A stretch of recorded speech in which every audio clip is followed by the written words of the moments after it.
Thank you, Chairman Durbin, Ranking Member Cruz, for inviting me to testify at this hearing regarding the current state of civil and human rights in the United States.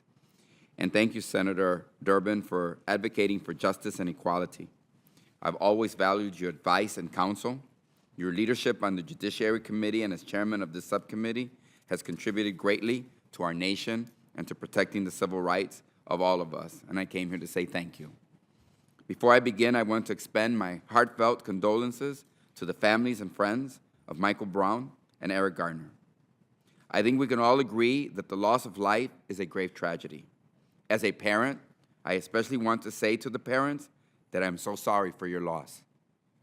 In the wake of the grand jury decisions to not indict the officers involved in the deaths of Michael Brown and Eric Garner, communities throughout the country have taken to the streets to protest. Many are deeply dissatisfied with decisions not to prosecute the police officers in Ferguson and Staten Island, and transparently examine their actions and the circumstances that led to the deaths of two unarmed black men.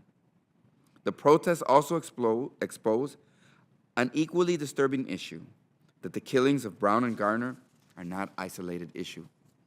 I believe the visceral reaction around the country is because these cases represent the countless young men who are treated unjustly by the police, and many question their ability to receive justice through the current court system. These deaths expose gaps in our criminal justice system, in particular, the grand jury process, and the inherent conflict in bringing charges against law enforcement. Clearly, we have more work to do to build trust between communities and law enforcement and our system of justice. African Americans and Latinos are disproportionately impacted by the criminal justice system overall. Racial profiling, condoned officially or unofficially by some in law enforcement, forces blacks and Latinos to contend with the criminal justice system more frequently in a completely different way than many others in our society. Minority communities have a higher prosecution rate, and at the post-conviction stage, sentencing orders tend to be harsher among minority defendants. All too often, Latino and Black are victims of excessive use of force at the hands of rogue police officers. The issue is only exacerbated when local and state police departments are equipped with military equipment, as was the case in Ferguson, Missouri this past summer. The cycle continues, as we saw just last week when grand juries, guided by prosecutors who work on a daily basis with the police, failed to even call for a trial in open court. It is not surprising that the system breeds mistrust. This vicious cycle not only affects individuals, but also affects our African American and Latino communities as a whole. When we see children like Michael Brown and Eric Garner and Trayvon Martin, we see our own families and our own loved ones. Ask any Latino or African American parent whether they live in a suburb or in a housing project, and they will tell you they fear for their children's safety every time they leave the house. Rather than thinking of the police as public servants who will protect the safety of their children, too often they think of local police as one of the harshest their children have to face. I think only of my daughter, Jessica, who was stopped because she was driving in a too nice of a car. She was with her friends in her own neighborhood. Her mom and dad apparently made the mistake of living in a neighborhood they could afford to live in, not one the police officer thought she should be living in. Or when I was stopped and refused admission to this very Capitol complex earlier in my year because, as the Capitol Hill police officer said, I didn't look like a congressman. Too many have faced profiling, subtle and explicit, annoying and yes, potentially dangerous, when the profiler has a badge or has a gun. I respect and appreciate the hard work that law enforcement officers do to keep our community safe.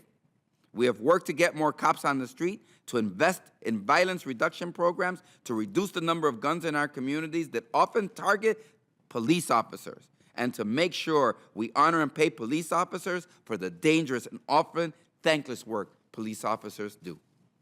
I'm also proud to be an original co-sponsor of the End Racial Profiling Act, which I think is clearly and sorely needed.